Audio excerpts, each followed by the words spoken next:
station. This is Houston. Are you ready for the event? We are ready for the event. It's in the way. JSCPAO, this is Houston. Please call station for a voice check. Station, this is JSCPAO. How do you hear me? Hello, we hear you loud and clear. Awesome. Okay, so first we're going to go out to the social media followers who are at the Kennedy Space Center in Florida for the launch of NASA's Radiation Belt Storm Probes mission. KSC, over to you. Hi, Joe. This is Rands Adams at KSC, Twitter handle at MedicRands. I was wondering, how do you cope with being away from your family for such a long period of time? Long-duration ISS crew members have said how isolating it could be aboard the station. What keeps you going and what keeps your spirits up? Well, don't tell my family, but, I don't feel too isolated up here. We're talking to Mission Control all day long. They get to see us, and we have a lot of communication there. But with my family, we speak every week on a video conference, so we see each other often. Also have the telephone, so I can call if I have to. We have email. So NASA's done a lot to keep us in communication with family and friends. So it's really not too bad at all. I was a Peace Corps volunteer, and I lived somewhere without electricity, and I felt a lot more isolated there than I do now. And looking out the window is motivation to stay up here and just enjoy it.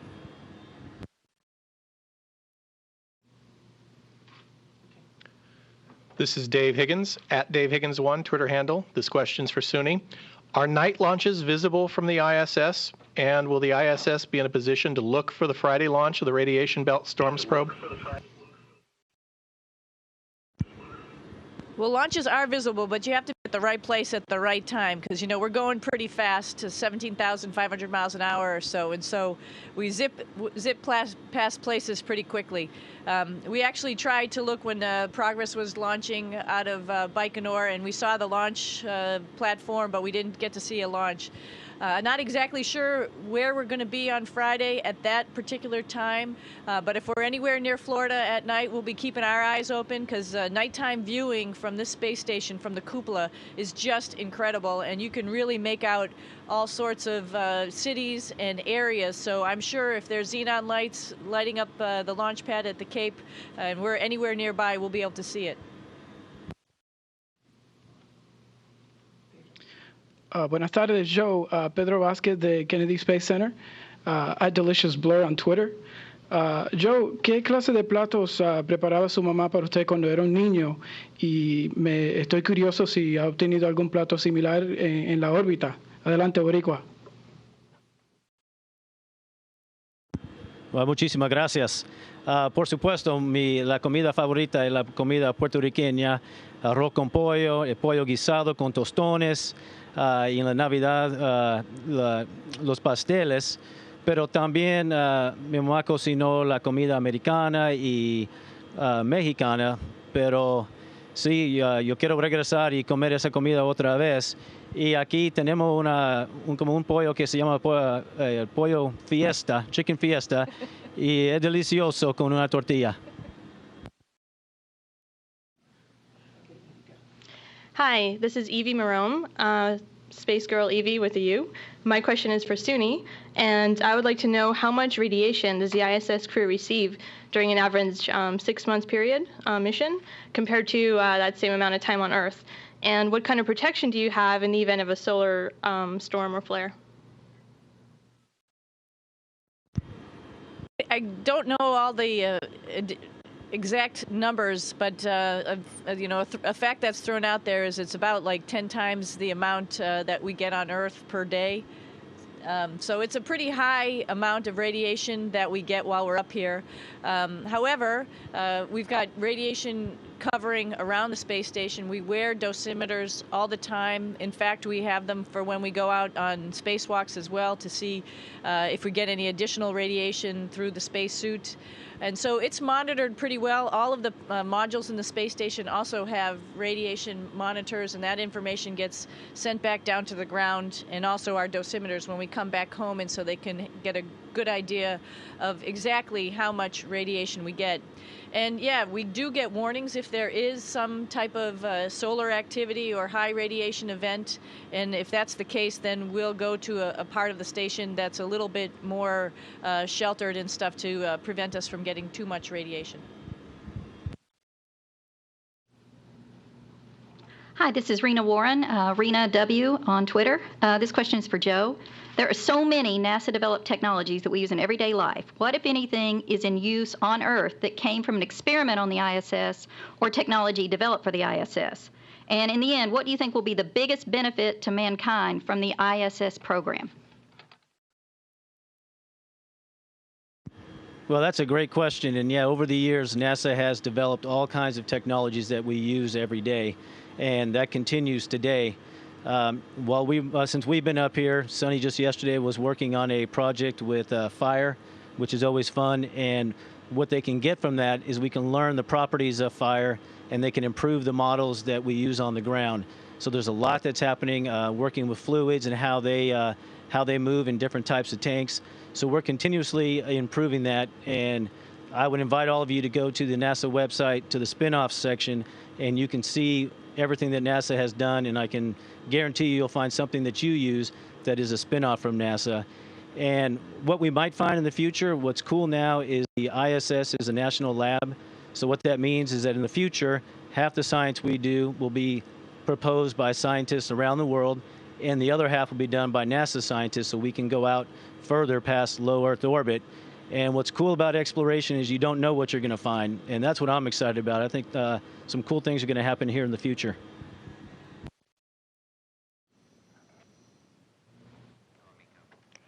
Thank you, Joe and Sonny. Now we're going to go to social media followers who are on our phone bridge. They're calling from all over the world. So callers on the phone, will you please state your name and also where you're calling from? Let's go with number one, Laura. This is Laura Garcia Oviedo. I'm Science Walker on Twitter, and I'm calling from San Carlos de Bariloche, Patagonia in Argentina. This question is for Suni. Why is it important that human beings, not just robots, explore space, for example, Mars? Do you live and work with many robots aboard the ISS? Well, Laura, as a matter of fact, you could probably see Robonaut right in front of us. And today we brought him out to try him out and see how he could do for some of the simple tasks, as we're trying to actually perfect robots so that they can actually use their hands. His hands are actually like our hands. And so he's going to trying to do some fine dexterous things. And then in the future, we can potentially use something like this outside to do tasks that right now we have to do. So yeah, humans have to be in space at this moment in time to do stuff like spacewalks and do some of the fine manipulation stuff if we're going to change boxes or electronics equipment outside. And speaking of exploration, think about the rovers that are on Mars. That's just incredible that Curiosity is there and doing its thing. But if it runs across something that maybe we hadn't planned, it's going to mean people back on Earth are going to have to sit down, think about all the pros and cons to make a decision. Now, if there was a human there on Mars, they could use their best judgment, engineering judgment, scientific judgment, medical judgment to make that decision pretty quick, and things could happen a lot more rapid. So I think humans are definitely needed for further of exploration and to find things that we didn't even expect. Machines usually do things that we expect. It's more the human being that's curious and to find the next thing that we need to explore. My name is Gloria Lloyd. I'm also Gloria Lloyd on Twitter, and I'm calling from Raleigh, North Carolina. My question is for Joe. And other than your family, what is the thing that you miss most from Earth? And what are you most looking forward to when you return?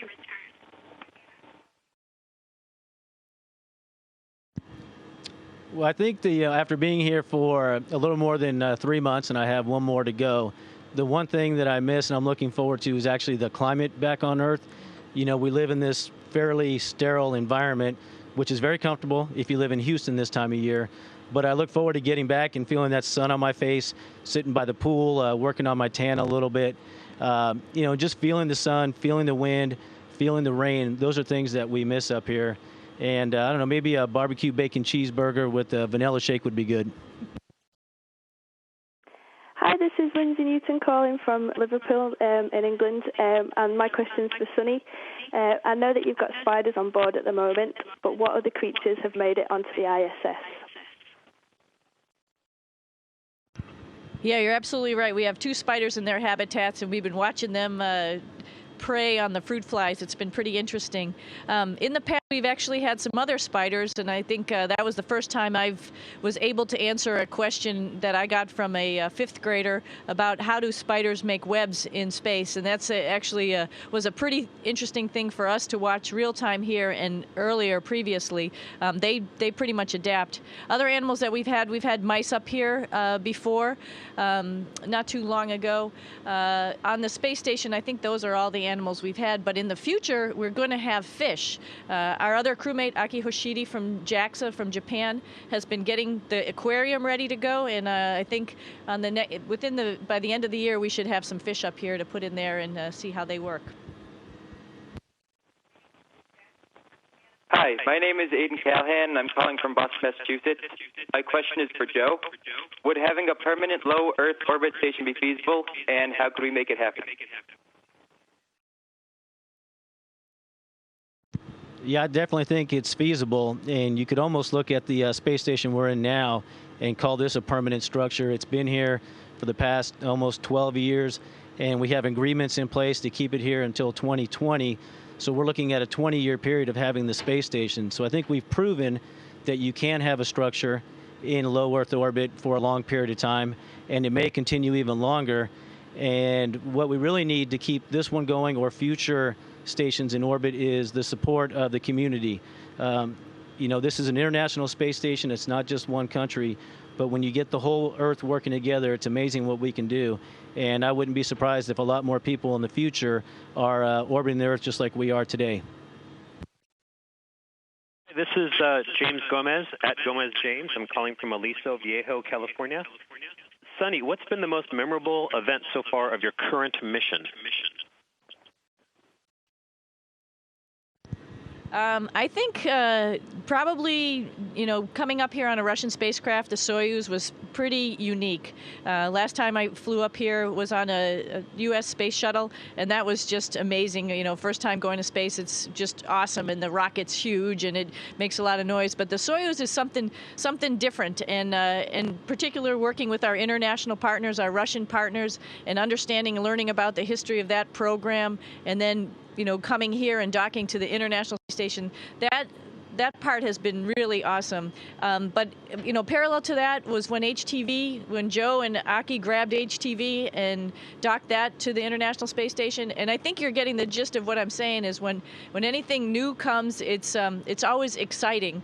We also had a Progress that came up to the space station, and it launched and got here within 1 day. So that's a brand new flight profile. So that's been, all of that dynamic stuff's been really exciting. And I'm not saying the science isn't either. It's just we sort of get all ramped up for the dynamic parts, and so that makes it just a lot of fun to wake up the next day and see what's on the plate for what's going to happen. Hey guys, my name is Yesenia Arroyo, Twitter handle Yanasa7. I'm calling from Orlando, Florida, and this question is for Joe. How are astronauts dealing with bone loss? Have any new discoveries been made to help with that? Yeah, bone loss and muscle atrophy is a big problem that we have being up here for a long period of time, but we've come a long way. And so for their muscles and the bone, we exercise every day for about 2 hours. Part of it is on the stationary bicycle that we have here, but we also have, see, look at that. That's how good it is. And we also have a machine called ARED, which is a resistive exercise device that feels just like a universal machine in any gym, back home. And we have a treadmill that we wear a harness so we can run on that, and that impact also helps with reducing the bone loss. So with those 3 things, we've learned a lot about it. We're also taking part in an experiment where we eat special diets to see if the foods that we eat, if that can change what our bone loss is like. So we've come a long way. We have a lot to learn, and what's neat is what we learn up here, we're also going to be able to use back home. So there's a lot going on, and there's always something new to learn when you're exploring.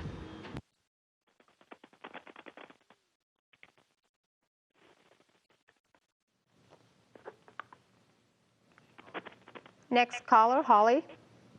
Yes, my name is Holly Smar, and I'm calling from Lockport, New York. And my question is, may you both briefly share your thoughts on what the Mars Curiosity landing means to you? Sure, that was a pretty exciting day up here. We actually got up a little bit early because it was about 5:30 our time, GMT, to see what happened, and we were anxiously watching NASA TV through our radio links here to find out what happened. And I just think it was amazing. I think the whole public probably knows about the landing profile and how its entry profile, and it's pretty amazing. Brand new technology, really creative ideas. A great group of people out at JPL. That's what's going to take us into the future and get us out of low Earth orbit. So to me, I think it's the next step. It was really awesome. Yeah, and Sonny hit it right on the head. If you watched the landing, you felt that excitement that was going on at JPL.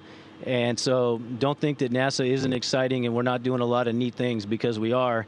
And so that was just another milestone as part of the exploration. And so I think when you have projects like that and then eventually having astronauts go to Mars, some really neat things are going to happen. Hi, this is Amurabi Sevilla from Villahermosa, Mexico. My question is for Joe. How is breathable oxygen generated aboard the station?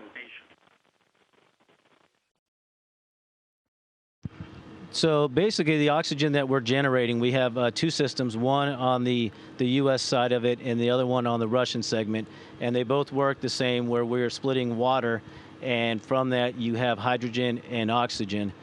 We also have visiting vehicles that will come up and they can bring us oxygen, and so we will also take it from those tanks.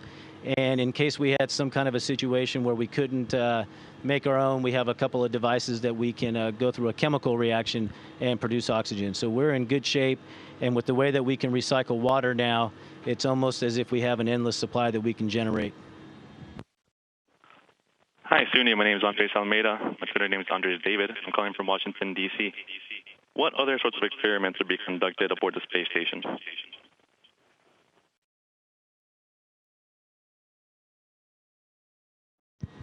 So like we alluded to earlier, we're doing a whole myriad of experiments on ourselves. That's, first and foremost like a biology experiments, trying to find out what happens to the human body living here in space for a long period of time. And Joe touched on bone loss, bone density, muscle loss and density, and also another experiment, cardiac, find out what is actually going on with your heart in space. It's a muscle, so it absolutely, probably more than likely shrinks a little bit in space. And so how is that all affecting the way we're doing stuff on ourselves? Also, we're doing reaction type testing. How does the body over time react? That might change the way we design control systems if we're in space for a long time, going like to Mars, and maybe we might have to make a control system that would be a little bit more applicable to a changed reaction time. But other things we're doing, those are just things on ourselves, and there's more than what I'm saying. But there's also like materials type stuff, capillary flow, the burning fire experiments that I was talking about, that Joe was talking about. There's experiments that are going on outside with AMS. There's Robonaut type of experiments. So there's a ton of things. Also, like I talked about earlier, the animals that we have up here, the spiders, the fish, and tons of experiments from, like Joe said, all over the world. And so, too many even to talk about. And like Joe said, on the NASA website, there's probably a ton of them if you want to take a look and see what we're doing on a daily basis. And I'm sort of surprised. Every day I wake up and I look at our schedule, and there's something new on there that I've never done before. So it's exciting to be up here, and we appreciate all the PIs who are taking advantage of this laboratory. Station, this is JSCPAO. Thank you very much for all the wonderful answers you guys provided. We were able to get through all of the callers, and we have run out of time. And as always, we really appreciate everything you do for us. And happy 100 days, Joe. Thank you very much. It's gone by quickly, and thanks for joining us today. It was fun talking to you all. The station, this is Houston ACR. That concludes the event. Thank you. Thank you to all participants. Station, we are now resuming operational audio comm.